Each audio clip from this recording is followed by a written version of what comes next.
अस्सलाम वालेकुम स्टूडेंट्स, मैं हूं एहसान और आप लोग देख रहे हैं डीप कॉन्सेप्ट्स इन बायोलॉजी का चैनल। और आज हमारा जो टॉपिक है वो बहुत ही ज़्यादा इम्पोर्टेंट टॉपिक है। एक तो कॉन्सेप्ट्स के हवाले से भी इम्पोर्टेंट है, उसके बाद फेडरल बोर्ड के हवाले से, जितने भी बोर्ड्स हैं उसके हवाले से, MD CAT के हवाले से, ईटा के हवाले से, नीट के हवाले से, हर तरह के टेस्ट हों जितने भी हों सारों के हवाले से बहुत ही ज़्यादा इम्पोर्टेंट टॉपिक है प्लांट से रिलेटेड। ठीक है, और वो एक ऐसा टॉपिक है कि अगर मैं अभी जो अपकमिंग एग्जाम्स आ रहे हैं फेडरल बोर्ड के फर्स्ट ईयर के, तो कोई ऐसा पेपर अभी तक नहीं आया जिसमें या तो उस टॉपिक से कोई MCQ ना हो, या उससे कोई शॉर्ट क्वेश्चन ना हो, या उससे कोई लॉन्ग क्वेश्चन ना हो।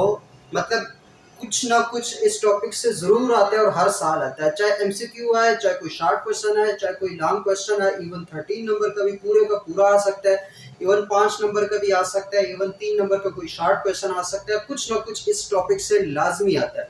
तो इस वजह से टॉपिक को तसल्ली से समझना भी है, क्योंकि ये आपके बहुत सारे कॉन्सेप्ट्स भी इसमें इंशाल्लाह क्लियर होंगे और साथ साथ ये आपके लिए बहुत ज़्यादा इंपॉर्टेंट भी है। तो कुछ स्किप भी नहीं कर रहा, क्योंकि इसका एक एक लफ्ज़ जो होगा वो आपका कहीं ना कहीं किसी न किसी MCQ के हवाले से ज़रूर आएगा। तो अभी आप यही सोच रहे होंगे कि कौन सा टॉपिक है। तो टॉपिक हमारे पास क्या है, लाइफ साइकिल ऑफ एंजियोस्पर्म्स। क्या है, प्लांट्स में जो फूलदार पौधे होते हैं, जो फ्लावरिंग प्लांट्स हैं, उनका लाइफ साइकिल क्या है।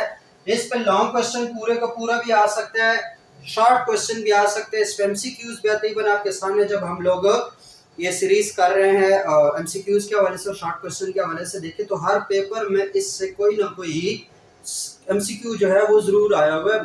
इवन मतलब ज्यादातर मेल गैमेटोफाइट और फीमेल गैमेटोफाइट, लेकिन आया जरूर है। तो हमने आज उस पूरे के पूरे टॉपिक को समझने, क्योंकि आपके लॉन्ग क्वेश्चन के हवाले से भी इम्पोर्टेंट है, शॉर्ट के हवाले से भी इम्पोर्टेंट है और MCQs के हवाले से भी इम्पोर्टेंट है। तो टॉपिक हमारा क्या है, एंजियोस्पर्म्स। ठीक है, हमने पहले एंजियोस्पर्म्स को थोड़ा सा समझना है, उसके बाद इसके लाइफ साइकिल। जो हमारा मेन टॉपिक क्या है वो हमारे पास है उसका लाइफ साइकिल, उसके जो रिप्रोडक्शन इन फ्लावरिंग प्लांट्स जो है वो क्या है, तो वो हमारे पास इंपॉर्टेंट है। नोट्स वगैरह रख लो, साथ कॉपी पेंसिल रख लो। और टॉपिक जो है ये हमारा, आपको पता है कॉन्सेप्ट्स जो है फुल इसमें एक्सप्लेन होते हैं। तो टॉपिक जो है वो लेक्चर हमारे पास प्रॉपर 40 से 50 मिनट का होता है। तो स्किप कुछ भी नहीं करना। एक बार जब ये लेक्चर ले लो, उसके बाद जो एंजियोस्पर्म से रिलेटेड जितने भी क्वेश्चन हो उसमें तुम लोगों को इंशाल्लाह कोई मसला पेश नहीं आएगा कि इसका यार क्या बनता है और इसका क्या बनता है और इसका क्या आंसर होगा और ये कॉन्सेप्ट कैसा है। ठीक है, तो सबसे पहले देखो एंजियोस्पर्म्स। नाम से ही पता चल रहा है, मैंने कई बार कहा कि बायो में पहले नाम पे कंसंट्रेट करो कि नाम से कितना मतलब निकल रहा है। एनजीओ का मतलब क्या होता है, एनजीओ का मतलब होता है क्लोज। ठीक है, और स्पर्म्स, स्पर्म्स का मतलब होता है सीड्स। प्लांट्स के हवाले से उसका मतलब क्या होगा, सीड्स। तो क्लोज सीड्स का मतलब क्या है कि इनके जो सीड्स होंगे वो इनक्लोज्ड होंगे। इनक्लोज्ड सीड्स मतलब सीड्स नेकेड नहीं होंगे बल्कि इनक्लोज्ड होंगे। ठीक है, बंद होंगे। तो इसकी वजह से इसका नाम एंजियोस्पर्म्स पड़ गया। इसको दूसरे नाम बोलते हैं फ्लावरिंग प्लांट्स का। इसका एक और क्या है हमारे पास, फ्लावरिंग प्लांट्स। जितने भी फूलदार पौधे हैं, क्या हमारे पास है, फूलदार पौधे। फूलदार पौधे का मतलब जितने भी हमारे पास प्लांट्स है जिनमें फूल लगता है, जिसमें फ्लावर लगता है, वो हमारे पास क्या होंगे, एंजियोस्पर्म्स होंगे। अर्थ में हर हैबिटेट पे आपको फूलदार पौधे मिल जाएंगे, हर साइज में मिल जाएंगे। मतलब मिलीमीटर से लेकर कई मीटर तक बड़े बड़े हमारे पास एंजियोस्पर्म्स मौजूद है।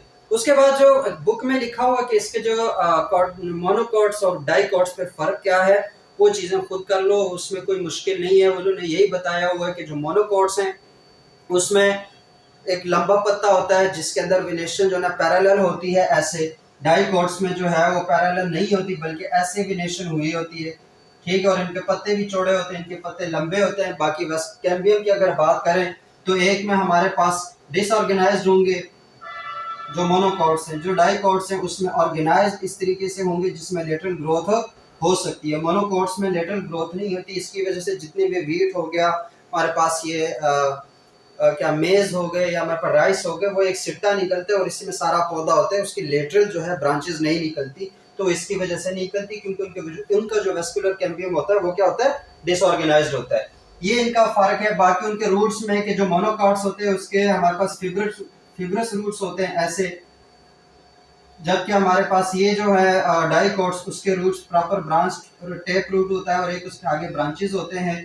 प्रॉपर ब्रांच रूट होंगे, ठीक है। और इसके ऊपर भी ब्रांचेस हो सकती है, इसके ऊपर ब्रांचेस बहुत कम होती है। तो ये कुछ सिंपल सी उसमें है जो डिफरेंसेस है उनको वहीं पे देख लो। हर हैबिटेट पे होता है ये सारा कुछ जो है वो एंजियोस्पर्म्स में आता है। एंजियोस्पर्म्स मतलब फ्लावरिंग प्लांट्स, जो हमारे पास फूलदार पौधे जितने भी हमारे पास एंजियोस्पर्म्स में आते हैं।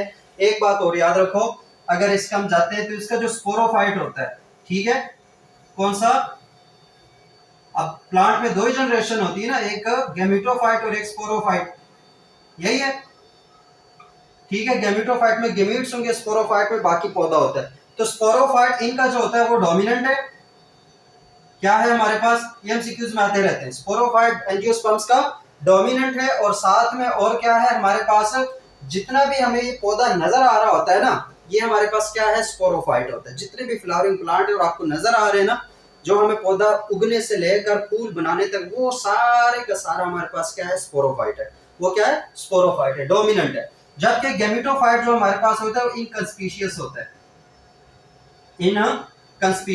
इनकंस्पीशियस मतलब लेस अट्रैक्टिव, लेस विजिबल, ये बहुत कम हमें नजर आता है, ठीक है। जो होता है वो भी फूल के अंदर सारा काम हो रहा होता है, तो वो हमें इस वजह से नजर नहीं आता। लेकिन स्पोरोफाइट जो है वो उसका डोमिनेंट पार्ट भी है और उसके साथ डिप्लॉयड भी है।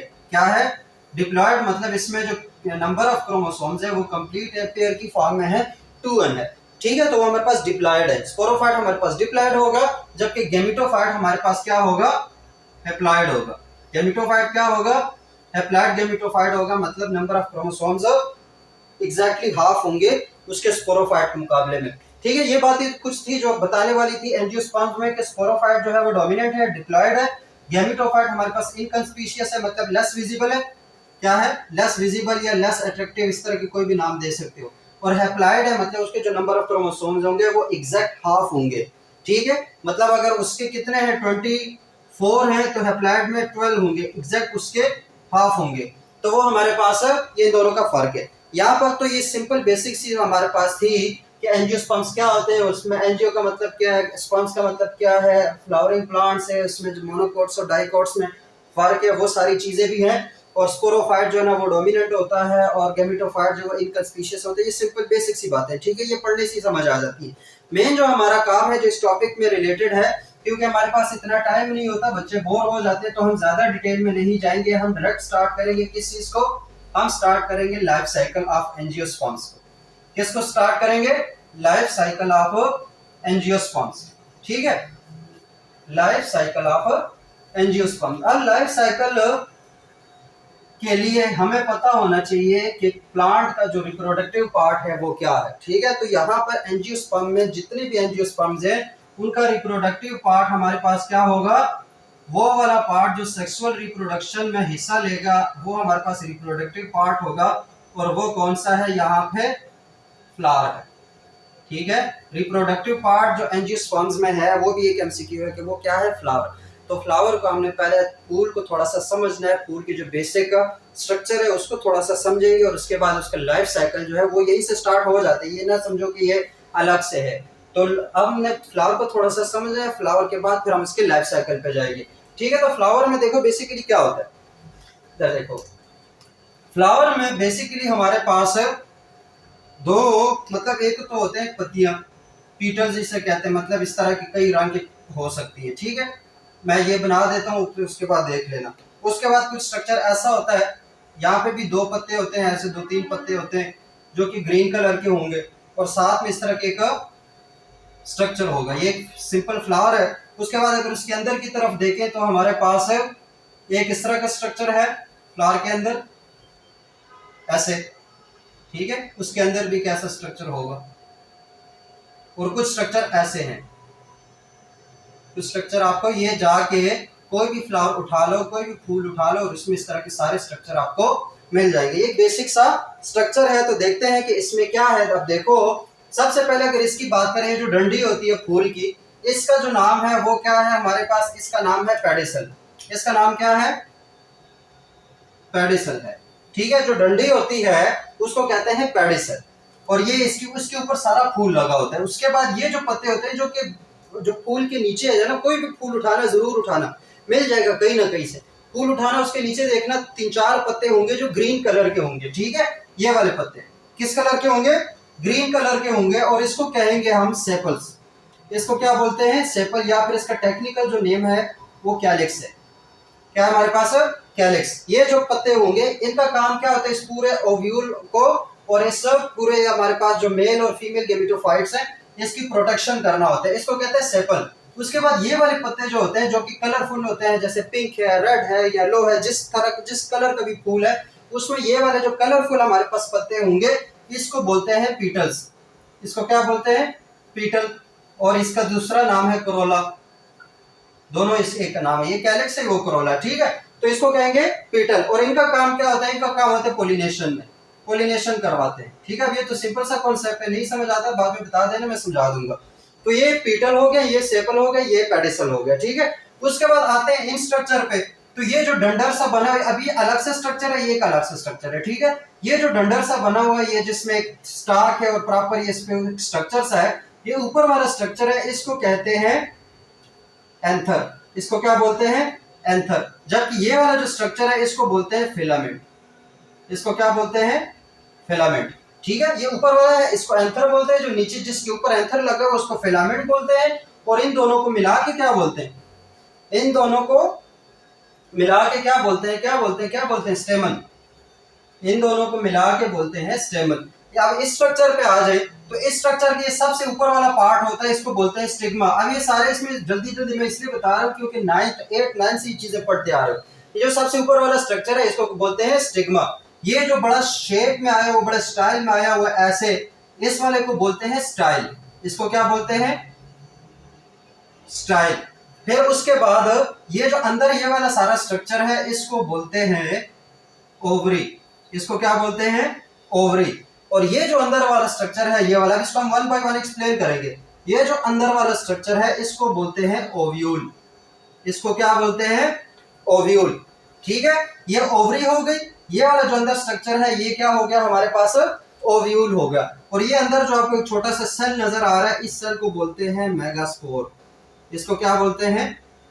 मेगास्पोर। और इस पूरे स्ट्रक्चर को कलेक्टिवली क्या कहते हैं? कार्पल। क्या बोलते हैं इसको? कार्पल। तो ये हमारे पास सिंपल जो स्ट्रक्चर ऑफ फ्लावर है वो बता दिया कि स्ट्रक्चर ऑफ फ्लावर में पेडिसल क्या होता है, सेपल क्या होता है, उसके बाद कोरोला या पेटल क्या होता है, स्टेमन जो है या जो मेल पार्ट है हमारे पास, रिप्रोडक्टिव पार्ट है वो हमारे पास ये मेल रिप्रोडक्टिव पार्ट होता है। स्टेमन जो ये क्या है? मेल रिप्रोडक्टिव पार्ट, ठीक है। कौन सा है? Male reproductive part. जो कार्पल होता है ये फीमेल रिप्रोडक्टिव पार्ट है। ये कौन सा है? Female reproductive part. सही हो गया। कार्पल फीमेल है और हमारे पास जो स्टेमन है वो क्या है? मेल है। मेल में क्या आते हैं? एंथर और फिलामेंट। कार्पल या फीमेल में क्या आते हैं? Stigma, style, ovary, ovule, megaspore. ये सारे किस में आते हैं? फीमेल में आते हैं। तो ये तो हो गया simple structure of what? Structure of flower. और इसमें दो मेन चीजें जो कि आगे बार बार डिस्कस होंगी, याद रखना। जब भी आ जाए माइक्रो, क्या आ जाए? एक माइक्रो बार बार रिपीट होगा, एक मेगा बार बार रिपीट होगा, ठीक है। ये दो वर्ड है, माइक्रो और मेगा। माइक्रो जब भी आ रहा होगा तो समझ जाओ कि मेल की बात हो रही है। किसकी बात हो रही है? मेल की बात हो रही है। और मेगा जब भी आएगा तो समझ जाओ किसकी बात हो रही है? फीमेल की बात हो रही है, ठीक है। जैसे माइक्रोस्पोर, मेगास्पोर, माइक्रोगेमिटोफाइट, मेगागेमिटोफाइट वगैरह वगैरह जितने भी हमारे माइक्रोस्पोरेंजियम, मेगास्पोरेंजियम। तो ये सारी चीजें जो है, माइक्रो का मतलब क्या होगा? मेल। मेगा का मतलब प्लांट्स में क्या होगा? यहाँ पे फीमेल। तो इस चीजों को समझो। फ्लावर की समझ आ गई। अब हम इसको 1 बाय 1 डिस्कस करेंगे, इसका लाइफ साइकिल डिस्कस करेंगे। देखो ये जो फ्लावर है या जितना भी बूटा है ये सारा स्पोरोफाइट है। ये क्या हमारे पास? सारा स्पोरोफाइट है। स्पोरोफाइट होगा तो इसका मतलब फ्लावर हमारे पास क्या है? 2n है, डिप्लॉयड है। सही है। ये स्पोरोफाइट है जिसमें मेल भी है और फीमेल दोनों वाले पार्ट्स अवेलेबल होते हैं। और ये चीज लाजमी तुम लोगों ने ओरिजिनल कोई भी फूल उठा के उसमें ये सारे स्ट्रक्चर देखने हैं। बायो में जब तक चीजों को प्रैक्टिकली नहीं देखोगे उस वक्त तक ये चीजें जहन में सही से नहीं बैठती। तो वहां पे देखो कि कौन कौन से स्ट्रक्चर है, जब खुद देखोगे वो उसी तरह के स्ट्रक्चर होंगे तो तुम लोगों को वो चीजें याद रह जाएंगी। ये हो गया। अब जाते हैं हम उसके लाइफ साइकिल में। सबसे पहले अब देखिए डिस्कस करना है हमने इसका कौन सा पार्ट डिस्कस करना है? मेल गेमेटोफाइट डिस्कस करना है। जो मेल पार्ट है पहले उसको डिस्कस करेंगे। सही है। ये इसको मैं थोड़ा सा इधर कर लेता हूं, बल्कि सारा खत्म कर देता हूं। बुक में है, बुक में साथ साथ जो है ना वो तस्वीर है उसको फॉलो करो, इस चीज को मैं साथ साथ इधर ही बता रहा हूं। सबसे पहले अपने हमने क्या देखना है, मेल गेमिटोफाइट। क्या देखना है, मेल गेमिटोफाइट। मेल का जो काम कैसे होता है वो सारा बताना है, क्योंकि हम सिंपली यहाँ पे पौधों की शादी करवा रहे हैं, तो पौधों की शादी के लिए जरूरी है कि हम दूल्हे को भी तैयार करें और दुल्हन को भी तैयार करें।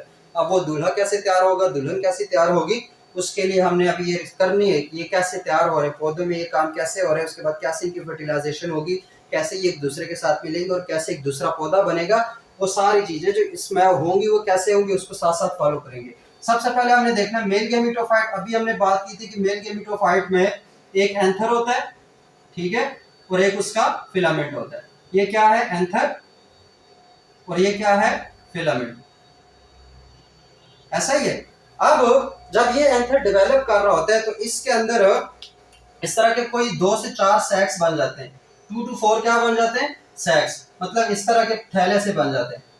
सही है, ऐसे इसी के अंदर थैले से बन जाते हैं। उन थैलों के अंदर क्या होता है कि कई तरह के जो सेल्स हैं वो इकट्ठे हो जाते हैं, ऐसे डिवाइड कर रहे होते हैं बार बार। माइटोसिस से याद रखना, कौन से माइटोसिस से यहाँ पे डिवाइड हो रहे हैं। इस तरह के सैक्स बन जाते हैं जिसके अंदर कई सेल जो है माइटोसिस से डिवीजन उनकी हो रही है, माइटोटिक डिवीजन हो रही है। तो इस सैक को बोलते हैं पोलन सैक। इसको क्या बोलते हैं, पोलन सैक। इसको क्या बोलते हैं, इस थैले को पोलन सैक बोलते हैं। और इसके अंदर ये जो सेल्स हैं, इन सेल्स को क्या बोलेंगे, इन सेल्स को बोलेंगे डिप्लॉयड, क्या बोलेंगे, डिप्लॉयड मदर सेल्स। इनको क्या बोलेंगे, डिप्लॉयड मदर सेल्स। ठीक हो गया। ये पूरा जो है 2-4 हमारे पास एक ही अंतर के अंदर क्या बनेंगे, पोलन सैक्स बनेंगे। उसके अंदर ये जो सेल जो न्यूक्लियाई है जो डिवाइड कर रहे हैं माइटोसिस से, इसको बोलेंगे डिप्लॉयड मदर सेल्स। इनको क्या बोलेंगे, डिप्लॉयड मदर सेल्स। और इस पूरे स्ट्रक्चर को बोलेंगे, याद रखना, इस पूरे स्ट्रक्चर को बोलेंगे माइक्रोस्पोरेंजियम। इसको क्या बोलेंगे, माइक्रोस्पोरेंजियम। माइक्रोस्पोरेंजियम मतलब नाम से पता चला मेल की बात हो रही है, तो इस पूरे स्ट्रक्चर को क्या बोलेंगे, माइक्रोस्पोरेंजियम। अब मुझे बताओ कि अभी तक इसमें कोई मियोसिस वगैरह नहीं हुई, तो ये स्पोरोफाइट ही है, तो ये अभी तक हमारे पास क्या है, डिप्लॉयड है। यहां से भी पता चल रहा है कि जो मदर सेल्स है वो क्या है हमारे पास, डिप्लॉयड है। क्या है हमारे पास, डिप्लॉयड। इन मदर सेल्स का एक और नाम भी है, और वो क्या है, माइक्रोस्पोरोसाइट। दूसरा नाम क्या है इनका, माइक्रोस्पोरोसाइट। मतलब इसमें से कोई एक सेल अगर मैं उठाऊंगा तो वो मेरा क्या होगा, माइक्रोस्पोरोसाइट। और माइक्रोस्पोरोसाइट क्या होगा हमारे पास, डिप्लॉयड होगा। ऐसा ही है, मतलब डिप्लॉयड अभी स्पोरोसाइट है, मतलब इसमें क्रोमोसोम वही है। अभी जब तक मियोसिस नहीं होगी तब तक अगर चीज डिप्लॉयड है तो वो डिप्लॉयड ही रहेगी, क्योंकि माइटोसिस से क्रोमोसोम पे फर्क नहीं पड़ता, जितने पहले होंगे उतने ही बाद में होंगे। उसके बाद अगर मियोसिस होगी तब जाके फिर उस क्रोमोसोम जो है वो आधे हो जाएंगे। तो माइक्रोस्पोरोसाइट या मदर सेल दोनों एक ही चीजें हैं, और ये क्या होंगे, डिप्लॉयड होंगे। माइक्रोस्पोरोसाइट क्या है, डिप्लॉयड है। अब इन माइक्रोस्पोरोसाइट को बिलफर्ज में यहां से एक माइक्रोस्पोरोसाइट ले रहा हूं ऐसे, ठीक है, ले लिया मैंने। ये एक मेरे पास क्या है, माइक्रोस्पोरोसाइट, ये वाला जो इसमें से कोई उठा के मैंने ले लिया यहाँ पे माइक्रोस्पोरोसाइट। अब इस माइक्रोस्पोरोसाइट की होगी मियोसिस। क्या होगी इसकी, मियोसिस होगी। अब 9 से ये सेल साइकिल में पढ़ रहे हैं कि जब मियोसिस होती है तो एक सेल से 4 डॉटर सेल्स बनते हैं। ऐसा ही है, एक मदर सेल से कितने डॉटर सेल बनते हैं, 4 डॉटर सेल्स बनते हैं। तो यहाँ पर भी जब मियोसिस होगी, एक तो 4 सेल बनेंगे और सारे के सारे हैप्लॉइड होंगे। ये डिप्लॉयड था ना, माइक्रोस्पोरोसाइट क्या था, डिप्लॉयड था। जब इसकी मियोसिस होगी तो इसकी मियोसिस के बाद 4 हैप्लॉइड सेल बनेंगे। मियोसिस के बाद एक सेल से कितने बनते हैं, 4, लेकिन सारे हैप्लॉइड होंगे। ये डिप्लॉयड है और ये सारे क्या होंगे, हमारे पास 4 हैप्लॉइड सेल बनेंगे। जब 4 हैप्लॉइड सेल बने तो अब देखो यहाँ पे क्या होगा, ये डिप्लॉयड सेल था, उसकी मियोसिस हुई, किसकी, माइक्रोस्पोरोसाइट की। माइक्रोस्पोरोसाइट की मियोसिस हुई, मियोसिस के बाद डिप्लॉयड कितने में कन्वर्ट होगा हमारे पास, 4 में। कितने में कन्वर्ट होगा, 4 में। तो ये 4 में कन्वर्ट हो गया, 4 हैप्लॉइड सेल्स में कन्वर्ट हो गया। याद रखना कौन से हैं, हैप्लॉइड सेल्स। इन हैप्लॉइड सेल्स को जब माइक्रोस्पोरोसाइट मियोसिस के बाद 4 सेल उसके बनते हैं, उनको बोलते हैं हम माइक्रोस्पोर्स। उसको क्या बोलते हैं, माइक्रोस्पोर्स। अब ये जो माइक्रोस्पोर है उसमें हर एक सारे, मतलब ये सारे, इसमें कोई डिवीजन रेट नहीं होगा, हर एक आगे कन्वर्ट होगा। उसमें से कोई एक जो है हमारे पास, उसकी दोबारा से इंटरनल माइटोसिस होगी। माइटोसिस का मतलब कि इसका जो न्यूक्लियस है वो दोबारा से माइटोसिस के जरिए डिवाइड कर जाएगा, तो एक से दो बनेंगे और वो कैसे होगा, एक सेल के अंदर एक न्यूक्लियस इस तरह हो जाएगा, एक न्यूक्लियस इस तरह का बन जाएगा। इस वाले स्ट्रक्चर को क्या बोलते हैं, इस स्ट्रक्चर को बोलते हैं पोलन ग्रेन। इसको क्या बोलते हैं, पोलन ग्रेन। इसके अंदर दो तरह की न्यूक्लियाई है, एक को हम बोलेंगे ट्यूब न्यूक्लियस, क्या बोलेंगे, ट्यूब न्यूक्लियस। दूसरे को हम बोलेंगे जनरेटिव न्यूक्लियस, दूसरे को क्या बोलेंगे, जनरेटिव न्यूक्लियस बोलेंगे। ठीक हो गया। मियोसिस हुई, मियोसिस के बाद जो माइक्रोस्पोरोसाइट था वो कन्वर्ट हुआ माइक्रोस्पोर में। कितने माइक्रोस्पोर बने, 4। एक डिप्लॉयड मदर सेल से कितने माइक्रोस्पोर बनते हैं, 4 मरते हैं, 1 2 3 4, और वो सारे हैप्लॉयड होंगे। उसमें से हर एक दोबारा से इंटरनल माइटोटिक डिवीजन होगी, जो हमारे पास न्यूक्लियस है उसका, वो दोबारा से क्या होगा, उसका जो क्रोमोसोम है वो दोबारा से फिर माइटोसिस के जरिए डिवाइड कर जाएगा। दो न्यूक्लियर बन जाएगी, एक हमारे पास ट्यूब न्यूक्लियस होगा, एक हमारे पास जनरेटिव न्यूक्लियस होगा। ठीक है, और इस स्ट्रक्चर को बोलते हैं पोलन ग्रेन। इसको क्या बोलेंगे, पोलन ग्रेन। एक इसका दूसरा नाम है, दूसरा नाम क्या है, माइक्रो गैमेटोफाइट। दूसरा नाम क्या है इसका, माइक्रो गैमेटोफाइट। एक इसका तीसरा नाम भी है, मेल गैमेटोफाइट। 3 नाम है। ठीक हो गया, माइक्रो गैमेटोफाइट, मेल गैमेटोफाइट या फिर पोलन ग्रेन। तीनों किसके नाम है, इस वाले स्ट्रक्चर के नाम है। तो अगर सवाल आ जाए कि व्हाट इज मेल गैमेटोफाइट या व्हाट इज माइक्रो गैमेटोफाइट या what is pollen grain, draw the structure of pollen grain, how structure is found of pollen grain या माइक्रो गैमेटोफाइट, या फिर पोलन ग्रेन की कौन सी हमारे पास पार्ट्स है, ट्यूब न्यूक्लियस होगा, जनरेटिव न्यूक्लियस होगा, ईटीसी ईटीसी। तो ये सारा किस में आएगा, इन तीनों में फॉल करेगा। यहाँ पे हमारे पास हो जाता है मेल गैमेटोफाइट खत्म। उसके बाद हमने शुरू करना है फीमेल गैमेटोफाइट कर। देखो मेल गैमेटोफाइट तो यहाँ पे बन गया, हमारे पास दूल्हा तैयार हो गया, अब दुल्हन की बारी है। ठीक है, तो फीमेल गैमेटोफाइट हमने तैयार करना है। फीमेल गैमेटोफाइट प्लांट ने कैसे तैयार करेगी, देखिए हमने स्टार्ट किया था यहाँ से। ठीक है, ये उस फीमेल गैमेटोफाइट जो है, जो फीमेल है उसका पार्ट कुछ ऐसे था, उसके अंदर ये दोबारा से फिर एक स्ट्रक्चर था ऐसे, उसके अंदर एक सेल भी था, ये उसका स्टिग्मा हो गया, ये उसका स्टाइल है, ये इसकी ओवरी है। ठीक है, ये स्टिग्मा, स्टाइल, ओवरी, ये अंदर जो है ये ओव्यूल है। क्या है, ओव्यूल है। ये उसका माइक्रोपाइल है और इसके अंदर जो सेल है वो क्या हमारे पास मेगास्पोर है। ये जो अंदर सेल है इसको क्या कहेंगे हम, मेगास्पोर। ठीक है, अब मेगास्पोर है, जैसे वहां पे माइक्रोस्पोर थे, मेगास्पोर कह रहा हूं, मेगास्पोरोसाइट याद रखना, मेगास्पोर नहीं बल्कि मेगास्पोरोसाइट कहेंगे इसको। इसको जैसे वहां पे माइक्रोस्पोरोसाइट है, ये मेगास्पोरोसाइट है, ये भी डिप्लॉयड है। इसका भी दूसरा नाम हम कह सकते हैं कि डिप्लॉयड मदर सेल्स। इसको भी हम क्या कह सकते हैं, डिप्लॉयड मदर सेल। अब ये डिप्लॉयड मदर सेल क्या होगा, इसकी होगी हमारे पास अंदर से मियोसिस। क्या होगी, मियोसिस होगी। वही सेम फिनोमेना मियोसिस में क्या होगा, एक सेल से हमारे पास कितने सेल बनेंगे, 4, और चारों के चारों क्या होंगे, हैप्लॉयड होंगे। ये डिप्लॉयड है और इससे क्या बनेंगे, हैप्लॉयड सेल। तो यहाँ पर भी हैप्लॉयड बनेंगे। अब मैं सिर्फ ओव्यूल को बना रहा हूँ, अभी बाकी मैं नहीं बना रहा। ठीक है, ये ओव्यूल है जिसके अंदर ये सेल मियोसिस के जरिए डिवाइड कर गया। जब ये मियोसिस के जरिए डिवाइड करेगा तो अब क्या होगा, एक हमारे पास बड़ा सा सेल बन जाएगा और 2-3 जो है हमारे पास छोटे से सेल बन जाएंगे। क्यों, क्योंकि ये जो 4 सेल है इनमें से कोई एक फीमेल के केस में, मेल के केस में सबने सर्वाइव करना है। ये जिधर भी होगा, सिर्फ प्लांट्स में नहीं, स्पर्म्स हमेशा ज्यादा बनेंगे।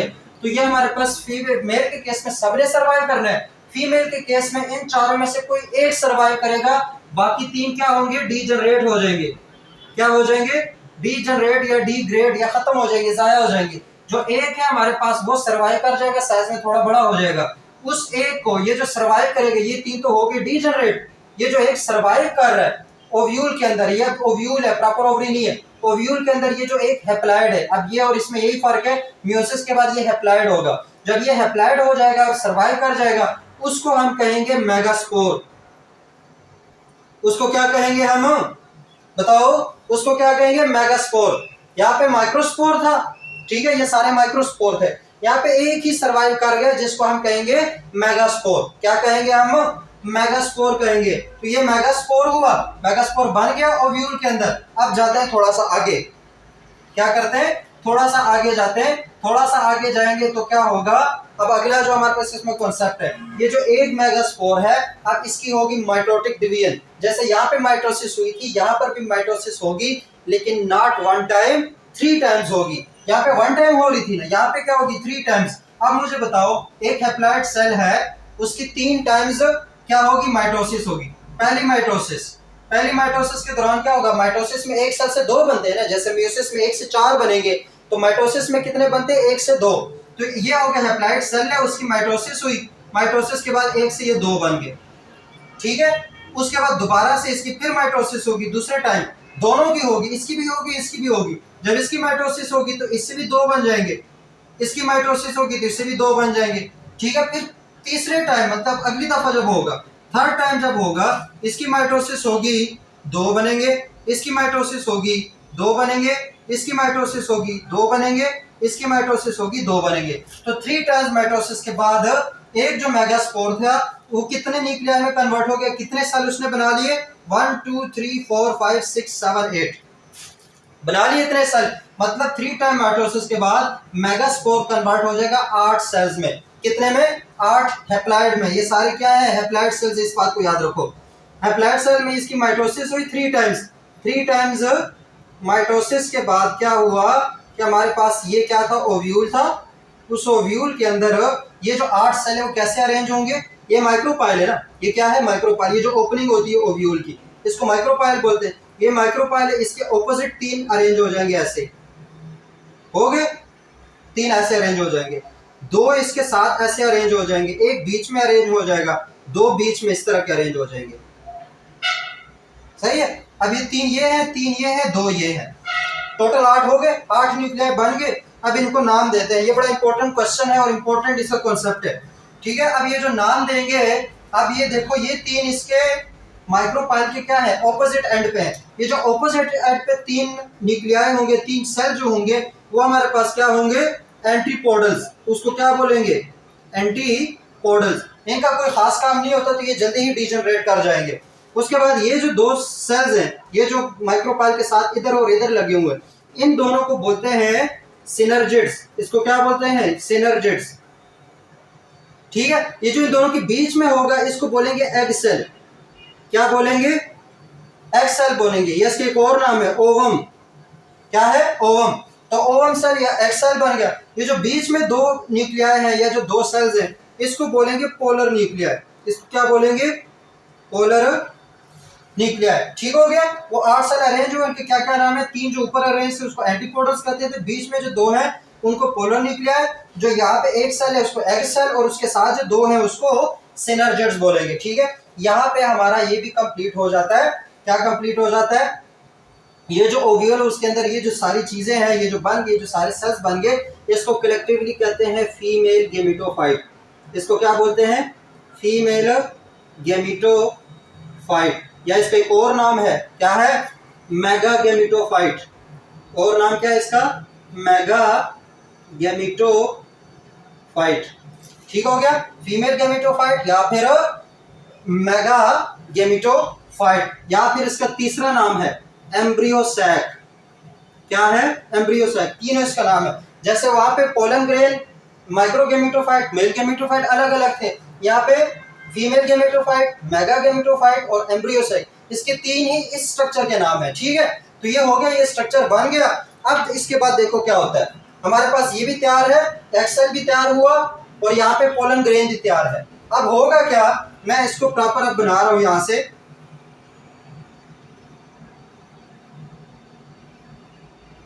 ये भी हट गया, ये लाइनें हट गई, ये माइक्रोपाइल बन गया, इसको मैं हटा रहा हूँ। इसके बाद के ऊपर का जो स्ट्रक्चर है वो इसके ऊपर बना रहा हूँ। ये ओव्यूल था, इसी के ऊपर ओवरी थी, ठीक है, और ये उसका स्टिग्मा था, ठीक है। ये प्रॉपर कार्पल और सारा बन गया, जिसके अंदर ये सारा काम उसके ओव्यूल के अंदर हो गया।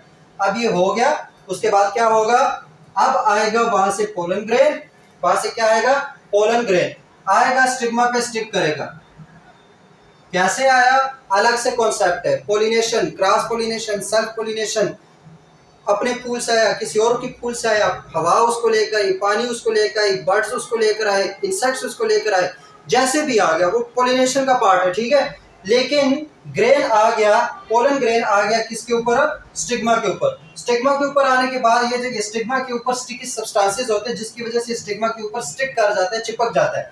चिपकने के बाद क्या होगा कि हमारे पास इस ट्यूब न्यूक्लियस की वजह से और स्टिग्मा के अंदर अपने एंजाइम्स होते हैं, उनकी वजह से क्या बनेगा, मेरा मार्कर किधर गया, क्या बनेगा हमारे पास, यहां से ये ट्यूब बनाना शुरू कर देगा। क्या बनाना शुरू कर देगा, ट्यूब, एक पाइप बनाना शुरू कर देगा ऐसे, जो कि आएगा हमारे पास माइक्रोपाइल के अंदर। ठीक है, ये ट्यूब बन गई, यहाँ पे पोलन ग्रेन उसने ट्यूब बनाई जो माइक्रोपाइल तक आई। इस वाले स्ट्रक्चर को बोलेंगे पोलन ट्यूब। इस स्ट्रक्चर को क्या बोलेंगे, पोलन ट्यूब बनेंगे, कहेंगे पोलन ट्यूब। जब ये पोलन ट्यूब बन रही थी उस टाइम ये जो जनरेटिव न्यूक्लियस था, कौन से वाला, पोलन ग्रेन का जनरेटिव न्यूक्लियस, ये दोबारा से इसकी थोड़ी सी माइटोसिस होगी, इंटरनल माइटोसिस, और ये जो जनरेटिव न्यूक्लियाई था उसकी माइटोसिस की वजह से क्या बनेगा, दो स्पॉन्ज बन जाएंगे। जनरेटिव न्यूक्लियस से क्या बनेगा, हमारे पास दो इलांगेटेड स्पॉन्ज बनेंगे।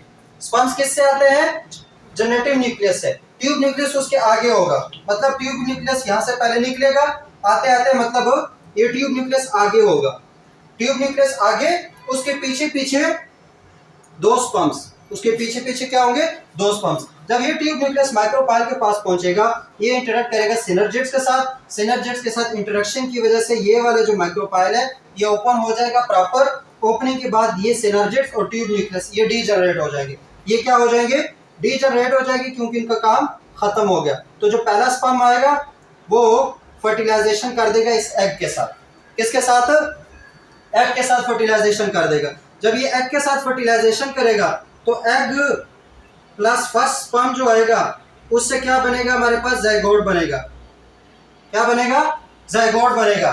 जब ये जाइगोट बन रहा था, मतलब ये जो फर्टिलाइजेशन हो रही थी, उसी टाइम क्या होगा, ये जो पोलर न्यूक्लियाई है, क्या है हमारे पास, ये जो पोलर न्यूक्लियाई आपस में फ्यूज कर जाएंगे, मतलब न्यूक्लियस अलग अलग है लेकिन सेल एक हो जाएगा, ये आपस में फ्यूज कर जाएंगे और इस स्ट्रक्चर को बोलेंगे फ्यूजन न्यूक्लियस।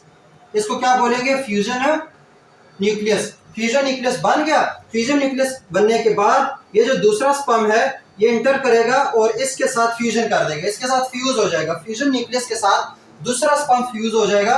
जब दूसरा स्पर्म उसके साथ आएगा, मतलब ये फ्यूजन न्यूक्लियस है, उसके साथ एक और ये स्पर्म आ गया, तो अब ये तीनों फ्यूज कर गए आपस में, जिसमें ट्रिप्लॉइड बन गया। क्या बन गया हमारे पास, ट्रिप्लॉइड बन गया। ट्रिप्लॉइड मतलब इसके अंदर 3 number of set of chromosomes हैं, 2 पोलर न्यूक्लियाई और एक स्पर्म का आ गया, ये ट्रिप्लॉइड बन गया। और ये हमारे पास इस स्ट्रक्चर को, जब ये ट्रिप्लॉइड बनेगा तो ये आगे बनाएगा एंडोस्पर्म को। किसको बनाएगा, एंडोस्पर्म को। पहली फर्टिलाइजेशन हुई एग और स्पर्म की तो जाइगोट बना, दूसरी फर्टिलाइजेशन हुई पोलर फ्यूजन न्यूक्लियस की और जो दूसरे स्पर्म की, तो यहाँ पे डबल फर्टिलाइजेशन होगी, एक फर्टिलाइजेशन ये, एक फर्टिलाइजेशन ये, तो यहां से आ गई डबल फर्टिलाइजेशन का कॉन्सेप्ट। क्या आ गया हमारे पास, double fertilisation. What is double fertilisation, explain with structure. तो वो इसमें ये सारा कुछ लिखना है। 5 नंबर का क्वेश्चन भी आ जाता है, 3 नंबर का भी आ जाता है। तो डबल फर्टिलाइजेशन क्या है, जिसमें एक स्पर्म जो पोलन ग्रेन का है वो एग के साथ फ्यूज हो, जाइगोट बनाया, दूसरा स्पर्म जो है उसने फ्यूजन न्यूक्लियस के साथ फ्यूज हुआ, उसने एंडोस्पर्म बनाया। तो ये सिर्फ और सिर्फ फ्लावरिंग प्लांट्स में ये वाला कॉन्सेप्ट होता है डबल फर्टिलाइजेशन का, इसके अलावा किसी और प्लांट्स में नहीं होता। और यही इसकी एडाप्टेशन है कि डबल फर्टिलाइजेशन अगर होती है। डबल फर्टिलाइजेशन हो गई, डबल फर्टिलाइजेशन के बाद देखो अब स्ट्रक्चर क्या बनेगा। ठीक है, डबल फर्टिलाइजेशन की समझ आ गई। उसमें ये चीज याद रखना, जो एंडोस्पर्म होता है वो ट्रिप्लॉइड होता है, ये एमसीक्यू में आता है। ये तो डिप्लॉइड है ना, एक सेट ऑफ क्रोमोसोम ये, एक सेट ऑफ क्रोमोसोम ये तो डिप्लॉइड हो गए। यहाँ पे 3 सेट ऑफ क्रोमोसोम है, ये ट्रिप्लॉइड होगा। एंडोस्पर्म क्या होगा हमारे पास, ट्रिप्लॉइड होगा। तो ये एंडोस्पर्म बन गए, डबल फर्टिलाइजेशन हो गई। उसके बाद क्या होगा, उसके बाद इसके स्ट्रक्चर में तब्दीली से आ जाएगी। तब्दीली क्या आएगी हमारे पास, कि ये जो ओवरी थी, ये ओवरी थी ना, उसके अंदर ये ओव्यूल था, उस ओव्यूल के अंदर एक एम्ब्रियो सा बन जाएगा। एम्ब्रियो इस टाइप का एम्ब्रियो सा बन जाएगा। ठीक है, एक इलॉन्गेटेड सा एम्ब्रियो होगा यहाँ पे, और इसके अंदर ये हो गया एम्ब्रियो, और ये जो एंडोस्पर्म था वो ये वाली जगह कवर कर देगा। ठीक है, क्या बना देगा, एंडोस्पर्म ये वाली जगह कवर कर देगा और ये बीच में एम्ब्रियो बन जाएगा। क्या बनेगा, एम्ब्रियो बनेगा। अब यहाँ पे देखो, जब ये एम्ब्रियो बन रहा था और साथ में ये एंडोस्पर्म, ये दोनों मिलकर सीड बनाएंगे। क्या बनाएंगे, सीड, बीज, जिसमें ये जो आउटर लेयर है, प्रोटेक्टिव लेयर जिसको इंटेगुमेंट बोलते थे, वो बनाएगी सीड कोट। वो क्या बनाएगी, सीड कोट। और ये जो एंडोस्पर्म है ये फूड प्रोवाइड करेगा किसको, इस एम्ब्रियो को। इस एम्ब्रियो में ही एक हमारे पास, अब जो एम्ब्रियो है, ये जो इलांगेटेड सा एम्ब्रियो है, इसमें क्या होगा, एक या दो कोटिलीडन होंगे, एक या दो क्या होंगे, कोटिलीडन होंगे। कोटिलीडन है जो लीफ लाइक स्ट्रक्चर्स होते हैं सीड के लिए, दो कोटिलीडन है, उसके साथ क्या होंगे, एक एपिकोटाइल होगा। क्या होगा, एपिकोटाइल, मतलब जहां से शूट ने बस्ट आउट करना है, जहां से शूट बनेगी बाद में, और एक हाइपोकोटाइल है। एक क्या है, हाइपोकोटाइल, जिससे रूट बनेगी, जिससे क्या बनेगी, रूट बनेगी। वो इस एम्ब्रियो के अंदर क्या है हमारे पास, एक या दो कोटिलीडन होंगे, एक एपिकोटाइल होगा और एक हाइपोकोटाइल होगा। और ये एंडोस्पर्म है जो कि उसको फूड प्रोवाइड करेगा। उसको क्या प्रोवाइड करेगा, फूड प्रोवाइड करेगा। तो यहाँ से सीड बन गया। उसके बाद ये ओवरी जो है, ये ओवरी जब राइपन होती है, जब पकती है, तो इस ओवरी से, ये वाली जो चीज है, इससे बनती है हमारे पास फ्रूट। इससे क्या बनेगा हमारे पास, फ्रूट बनेगा। जबकि ये जो एंडोस्पर्म है, क्या है, ये जो एंडोस्पर्म है वो फूड प्रोवाइड करेगा इस एम्ब्रियो को, इस सीड को फूड प्रोवाइड करेगा। और ये जो बाहर वाली इंटेगुमेंट है वो एक सीड कोट बना देगी। क्या बना देगी, सीड कोट बना देगी। ये तो हो गया। अब एक छोटा सा कॉन्सेप्ट है जो कि काफी इंपॉर्टेंट है, उसको दोबारा से फिर से समझो। दोबारा से कह रहा हूँ, इसको यहाँ पे देखो। बाज़ दफा क्या होता है, ये नाम सुने होंगे, नॉन एंडोस्पर्मिक, नॉन एंडोस्पर्मिक और एंडोस्पर्मिक। ठीक है, दो तरह के सीड होंगे, एक नॉन एंडोस्पर्मिक और एक एंडोस्पर्मिक।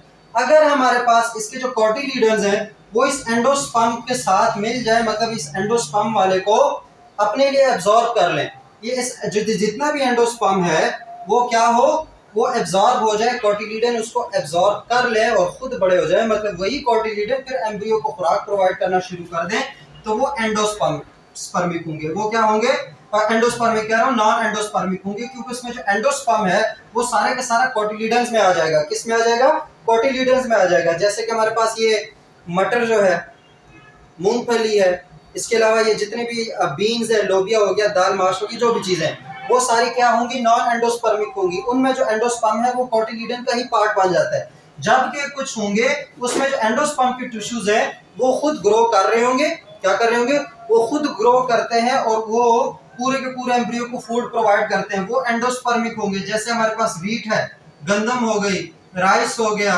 मेज हो गई, मकई जो है, या इसके बाद कई ऐसी चीजें, कैस्टर जो हो गया हमारे पास, ये सारे क्या होंगे, एंडोस्पर्मिक होंगे। उनमें एंडोस्पर्म अलग से होगा और एम्ब्रियो अलग से होगा। नॉन एंडोस्पर्मिक में क्या होगा कि जो कोटिलीडन्स है वही सारा एंडोस्पर्म वाले को चूस लेंगी, उसको जज़ब कर लेंगे, उसके सारा खुराक अपने, मतलब खुद बड़े हो जाएंगे, एंडोस्पर्म को बड़ा नहीं होने देंगी, तो एंडोस्पर्म आहिस्ता आहिस्ता खत्म हो जाएगा और वो पार्ट बन जाएगा कोटिलीडन्स का। वो नॉन एंडोस्पर्मिक आते हैं। जो एंडोस्पर्मिक है वो अलग से न्यूट्रिशन जो है वो प्रोवाइड कर रहे होंगे, किसको, एम्ब्रियो को प्रॉपर। जबकि नॉन एंडोस्पर्मिक में जो कोटिलीडन्स है वही सारा न्यूट्रिशन एंडोस्पर्म से लेके बाद में खुद प्रोवाइड कर रहा होता है। तो ये था ऑल अबाउट हमारे पास जो लाइफ साइकिल ऑफ एंजियोस्पर्म्स था। एंजियोस्पर्म में जो बुक में जितना भी लिखा हुआ है उससे रिलेटेड कि ये क्या है, इसमें कौन से लाइफ साइकिल कैसे होते हैं, इसमें काफी इंपॉर्टेंट क्वेश्चन है। पोलन सैक क्या होता है, पोलन ट्यूब क्या होती है, ओव्यूल किससे बनता है, मेगागेमेटोफाइट क्या है, माइक्रोगेमेटोफाइट क्या है, डबल फर्टिलाइजेशन क्या होती है, एंडोस्पर्मिक और नॉन एंडोस्पर्मिक में क्या फर्क है, बहुत सारे इसमें जो कॉन्सेप्ट्स हैं वो इसी टॉपिक से रिलेटेड है। और बायो में बहुत सारी चीज़ों को ना प्रैक्टिकली समझने की ज़रूरत होती है, और अगर किसी चीज़ की प्रैक्टिकल अवेलेबल हो हमारे रोज़मर्रा की ज़िंदगी, तो उसको हमें ज़रूर सीखना चाहिए। जैसे कि अब इस टॉपिक से रिलेटेड बहुत सारी चीज़ें जो आप लोगों को, मतलब जो मिसकॉन्सेप्शन होती हैं या कोई चीज़ देखी नहीं होती, कोटिलीडन को एंडोस्पर्म के साथ कंफ्यूज कर रहे होते हैं। इस तरीके से जो फ्रूट है उसको एंडोस्पर्म के साथ, कि जो हम खा रहे थे शायद वो एंडोस्पर्म हो, इस तरह का बहुत सारी चीज़ों में कन्फ्यूजन है। तो उस चीज़ों को थोड़ा सा क्लियर करो। ये मेरे पास एक मटर है, हर किसी के घर में, तुम लोग भी देख रहे हो, अगर यहाँ कैमरे में सही नज़र नहीं भी आता कोई चीज़, तो घर में तुम लोग साथ साथ कर सकते हो। फूल को भी जैसे मैंने कहा कि देखो इस तरीका, ये मटर है, ये मटर क्या है, ये एक हमारे पास राइपन फ्रूट है, हमारे पास इसकी फर्टिलाइजेशन सब कुछ हो चुकी है, क्योंकि इसके बाद ये सब कुछ तैयार है, इसके अंदर सीड्स बन गए। अब ये हमारे पास सिंपल क्या, एक राइपन ओवरी है जिसके अंदर सारा कुछ होगा। ठीक है, ये राइपन ओवरी है और ये फूल से निकली थी, तो ये पूरी उसका पेडिस्टल है, पेडिस्टल जो है। उसके बाद ये इसके साथ जो कुछ पत्ते होंगे वो हमारे पास क्या थे, सेपल्स थे, पेटल से उसके निकल गए। ऊपर ये वाला ओवरी है सारी। ठीक है, ये क्या थी, ओवरी, जिसका ये स्टिग्मा है और इसके अंदर वो सारा कुछ हुआ होगा। तो ये ओवरी, अब इसको हम छील के देखते हैं। छीलने के बाद देखो, इसको तसल्ली से छीलोगे तो इस ओवरी के अंदर कई सारे क्या है, ओव्यूल्स पड़े हुए हैं। एक बात याद रखना कि ये स्पीशीज़ पे डिपेंड करता है कि किसी में एक ही ओव्यूल होगा ओवरी के अंदर, किसी के ओवरी के अंदर बहुत सारे वैक्यूल्स होंगे, इवन थाउजेंड्स ऑफ वैक्यूल्स होते हैं। किसी द्वाड़ा खांदे भी हो तो उसमें अगर हम देखें तो उसमें क्या है, उस तरबूज में द्वारा में बहुत सारे बीज होते हैं। आम को देखें तो उसमें सिर्फ एक ही बीज होता है। तो वो डिपेंड करता है प्लांट की स्पीशी पे कि अगर प्लांट की स्पीशी हमारे पास क्या है, किस टाइप की, उसी के लिहाज से उसमें ओव्यूल होंगे, और जितने ओव्यूल होंगे उतने उसमें सीड्स बनेंगे। एक बात ये याद रखना। अभी हमने ओवरी खोल ली, ओवरी के अंदर अगर देखें तो अब ये इसके ऊपर सीड बना हुआ है। ये सीड किस चीज़ से बनते हैं? ये सीड बनते हैं हमारे पास ओव्यूल से। तो अगर मैं इसमें देखूँ तो 1 2 3 4 5 6 7 8 9, मतलब इसमें 8-9 ओव्यूल से, इसकी वजह से इसमें इस ओवरी के अंदर सीड भी उतने ही बने। अब ये अगर इस मटर को हम गौर से देखेंगे तो इस मटर ये जो है ना, इस ओवरी के साथ एक स्टाक के ज़रिए, ये स्टाक के ज़रिए जो जिसके साथ ना ये ओवरी के साथ ये मटर के दाने जो सीड्स हैं वो लगे होंगे, उसको कहेंगे स्टाक। ठीक है, जो ओवरी और ओव्यूल के दरमियान जिस चीज़ के साथ ओव्यूल चिपका होगा ओवरी के साथ, उसको बोलते हैं स्टाक। तो जब इसको आप खोलेंगे इसमें बहुत सारे आपको स्टाक भी नज़र आ जाएंगे। ठीक है, स्टाक नज़र आ गए, उसके बाद उसमें से हम कोई एक मटर का दाना जो है, एक सीड है जो कि ओव्यूल है, राइपेंड ओव्यूल है, ये ओव्यूल मॉडिफाई होके ही सीड बना था, उसको हम ले रहे हैं। अब इस सीड में देखो क्या क्या होगा। इस सीड के ऊपर सबसे ऊपर एक आउटर कवरिंग होगी। ठीक होगी, क्या होगी? आउटर कवरिंग होगी। वो कवरिंग कौन बनाता है? वो कवरिंग हमारे पास जो ओव्यूल का इंटेग्यूमेंट था, क्या था हमारे पास? इंटेग्यूमेंट, या जो प्रोटेक्टिव लेयर थी ओव्यूल की, वो हमारे पास क्या बनाएगी? इस सीड कोट बनाएगी। इसको बोलेंगे सीड कोट। क्या बोलेंगे इसको? Seed coat. तो ये हमारे पास क्या है? ये एक मटर का दाना है जिसको हमने अभी छीलना है।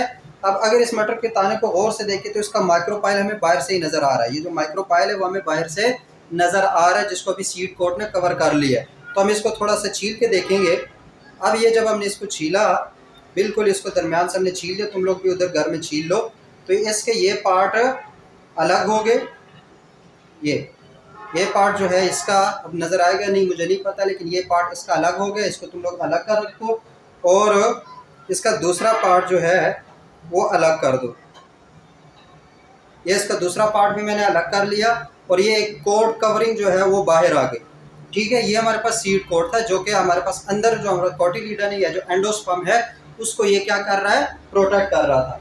उसके बाद अगर इसको हम देखें, ये जो हमने कोटिलीडन, तो अब ये देखो ऑटोमेटिकली 2 में कन्वर्ट हो गए। तो इसका मतलब ये जो पी प्लांट है ये डाइकोट से रिलेटेड है, क्योंकि इसमें 2 कोटिलीडन बन गए। अब ये कोटिलीडन है, ये क्या हमारे पास कोटिलीडन है। अगर इस कोटिलीडन के एक साइड पे देखें तो हमारे पास एक जड़ सी नज़र आएगी, छोटा सा नन्ना सा पौधा नज़र आएगा। ठीक है, ये हमारे पास एम्ब्रियो होता है। क्या होता है? एम्ब्रियो। ये इलोंगेटेड एक लंबा सा हमारे पास स्ट्रक्चर जो है ये एम्ब्रियो है।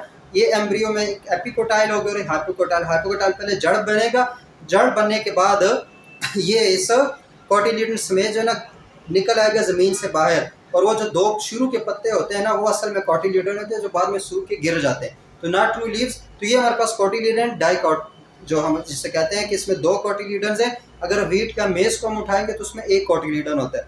ठीक है, अब इसको अगर देखें तो ये इसी का जो कोटिलीडन है उसी ने सारा एंडोस्पर्म जो है वो डाइजेस्ट किया था और ख़ुद एक बड़ा कोटिलीडन बन गया, जबकि एंडोस्पर्म सारा इसका सूख गया। तो वो जो ये वाला कौन सा हो गया जिसमें कोटिलीडन जो है ना इनलार्ज हुए और उन्होंने सारा एंडोस्पर्म जो एम्ब्रियो की खुद जमा किया। तो ये क्या होंगे हमारे पास? Non endospermic. ये क्या हुआ है हमारे पास? तो होप्स आप लोगों की इस चीज़ों में काफ़ी सारी हेल्प आउट होगी।